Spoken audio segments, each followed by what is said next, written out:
G'day, Pete here from Ace Creative. Hey, it is so good to join you guys again. It's been a massive few days. I'm here in the great state of Queensland, where our beloved Premier, or Governor in America I think as you call them, or Dear Leader as they call them in North Korea and formerly Russia, has declared a lockdown, which just sucks a big bag. And I have many words about that I'd like to say, but I'm not going to. Anyway, I'm glad you guys can join me. I'm out about again with my beloved XT1, most beautiful camera ever, and the 27mm pancake lens. And I've returned to the Fuji X Weekly website for a new camera recipe. I've loved the last ones. You guys have loved watching the videos as well. They've done really well on YouTube, which I'm super excited about. I've really enjoyed all your likes and comments. So if you do like the videos, give the like, the subscribe. You know, the whole YouTube-y thing really means a lot to me. So looking at the Fuji X Weekly website, I've gone with the Kodak Premium 200, which is amazing.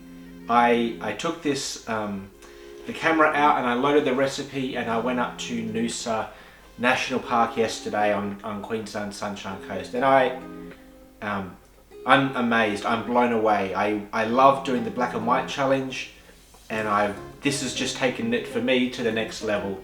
So we're going to review this little this recipe, which I know you guys will like, and we're also going to go on a little bit of a road trip and a bit of an adventure through.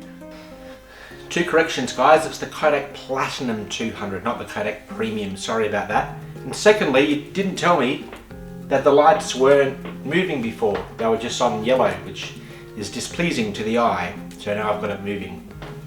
So let's go for a bit of adventure.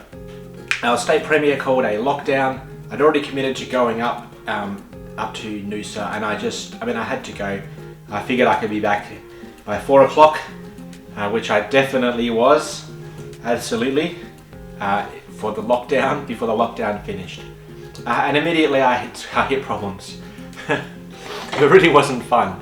So before we got into the review, my GoPro, which I got secondhand, which I think was secondhand from the internet, broke. So I was going to do a time lapse of the drive up. So you're just going to have to go through really shaky B-roll from my camera on the drive up. And secondly, the drive should take around about an hour 40. It took 2.5 hours because of the traffic. There was an accident, and I just, I kept on feeling, I should just turn around. I should turn around, but I'm glad I didn't, because it was amazing. It was such a good time. So the reason why I chose the Kodak Platinum 200 recipe is I loved on the Fuji X website how it brought out the colours, especially the greens and the blues. I hadn't been to Noosa National Park for quite some time, and I already had the compositions in mind, and I had the colours in mind, in mind. What I really wanted to recreate, or create rather, was pictures that you saw as a child, like postcards. And I love the Polaroid. It's kind of a Polaroid look. I've gone back with a square crop again, because I love doing the square crop with that black and white or that monochrome challenge, and it condenses the image. As much as I could, I used ISO 200 on my camera. Sometimes I dropped it down a little bit with some of the lower shutter speeds towards the end of the day, so I could get some movement in the water, which I'll tell you about. Overall, this film recipe, if you've got a Fuji, load it on. The monochrome one is a bit fiddly because there's a double exposure, but it was such a pleasure to use. And so the images, I thought, and I will run through the images, was so pleasing. They were just so beautiful. It brought out the greens exactly how I wanted them to look, and the blues. I mean, this whole video is full of greens, blues, and then later in the afternoon, golds, beautiful golds as the sun set. And some of the photos might look a little bit desolate, and certainly some of them are overexposed. That's not an accident. That's the exact aesthetic that I was going for, and I loved it. So, excuse me, so let's go to Noosa National Park.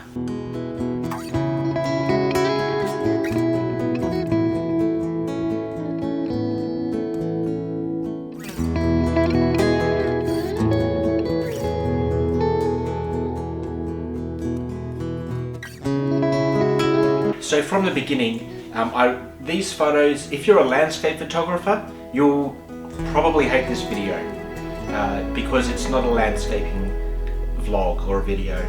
And you will know that as soon as you look at the photos. The sky it's middle of the day photos apart from the afternoon. There's no clouds in the sky. And the normal rules of landscape photography just aren't applying here. However, I think the landscapes are beautiful. They're just stunning. So arriving at Noosa National Park, I love the pandanus palms, which are these ones here, and I love how they frame photos. I love just straight from the get-go that those, as soon as I looked at these photos out of camera, they really, the greens just are beautiful, and I love that golden look in these photos. The Noosa National Park walk, the one that I did, I walked around to Hell's Gate, which is a niche in the rock, which you can look down. It's pretty cool. I thought it'd actually take a lot longer to walk than it did, but it didn't. So the whole way I was spoiled for choice with photos. Photos again that I wanted to look like those photos that you folks took, if you're my vintage, and stuck in their holiday albums. Of the landscape, those old, from point and shoot cameras and things like that. The path leading through was full of this really gnarly woodland. That's probably the best way to describe it. Trees just twisted by the wind and by the salt, and they don't make, again, they're not classical landscape photography photos, but I would be doing you guys a disservice if I didn't take photos of it, because that's really it's quite a visual treat when you're walking through, not just to see the ocean and the beaches, but to see these gnarly trees. It's really something else. The light streams through it, gives this beautiful golden look. Each new headland looked the same and it looked different. As you're heading out to Hell's Gate, the sun's behind you, so all the headlands are just blasted in light. It's beautiful and vivid and green. I passed a guy with a Nikon camera and there's really long lenses.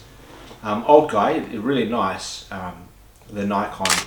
I pushed him over, kept walking. Apart from that, there wasn't really that many other photographers that I saw.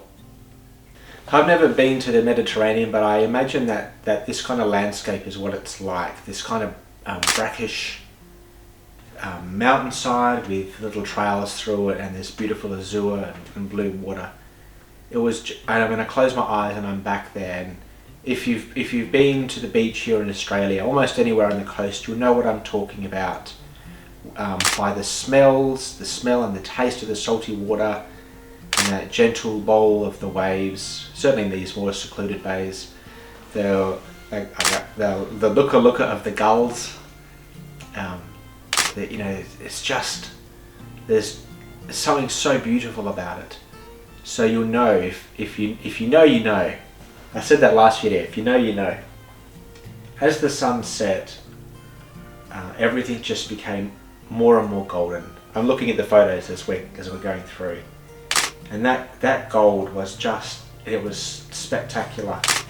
It was streaming through a really, really thin layer of cloud, super thin, and the salt obviously was diffusing it, the salt in the air and through the trees, and it just haloed all the leaves. It made all the leaves green and gold, and this recipe brought that out. In fact, I can't really think of a recipe that would bring it out better. Again, these are all unedited. This is an unedited photo challenge, so what you're seeing is straight out of camera.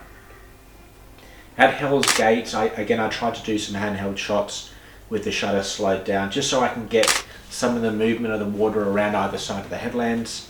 Again, these aren't landscape photos in that classic sense. They're more snaps, travel snaps, but it's still fun using this recipe. So much fun. Walking back through the golds, it was just, the sun was on my face, there was a light sea breeze, it was a tiny bit humid, and I was honestly in photography heaven. and these golds was just starting to stream through. You can see it licking on the top of the photos of the headlands and through the trees. Just gold. And then the greens and blues were still something else, really just something else. It's not the end of the world. But the photos of people I did get, I think, told a story. You know, two lovers on the beach, or that fella at the start just sitting and watching. Because this is really a place of connection. The first time I was at Noosa was 1989 with my mum and brothers, and I always just have such fond memories of this. And this national park really hasn't changed much at all, and I'm thankful for that. I was lucky enough in these last few photos to get some movement in the water, and it tells it's a gentle moodiness of the water. The waves certainly weren't big, although this headland can certainly carry a good swell, quite popular with longboarders. But it was a gentle moodiness. It was lovely. It was just beautiful. The last thing really, just as I got back to the car, there was an ice cream truck, and I had some really great ideas for photos, but they just didn't work. I'll throw a photo up. It was good, but it wasn't great. So what do you guys think? Is the Kodak Platinum 200 a winner? I certainly think it is. I love this, and if I can recommend you guys using it beach holidays, I think this would even look fantastic in desert areas and arid areas where there's just lots of natural greens and blues and yellows. It just brings out those contrasty things. I don't know the technical term. You guys probably know it better than me. I loved making this video. I loved using this recipe. So Richie from Fuji X Weekly, I cannot thank you enough for this amazing resource. I said it last time and I'll say it again. Just takes my photography always to the next level, and it's always just such a joy to photograph and to use this and experiment.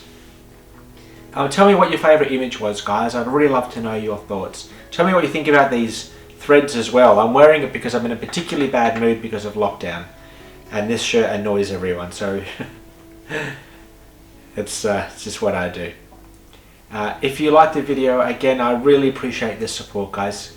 Give the video a like. Let me know your thoughts in the comments below, and certainly consider subscribing. The channel has grown a little bit in the last few weeks, and it's a real thrill and a real I feel really honoured that you guys would want to follow this journey, so thank you so much. Apart from that, guys, get out, take some photos and enjoy. Love God, love others, and take time to listen.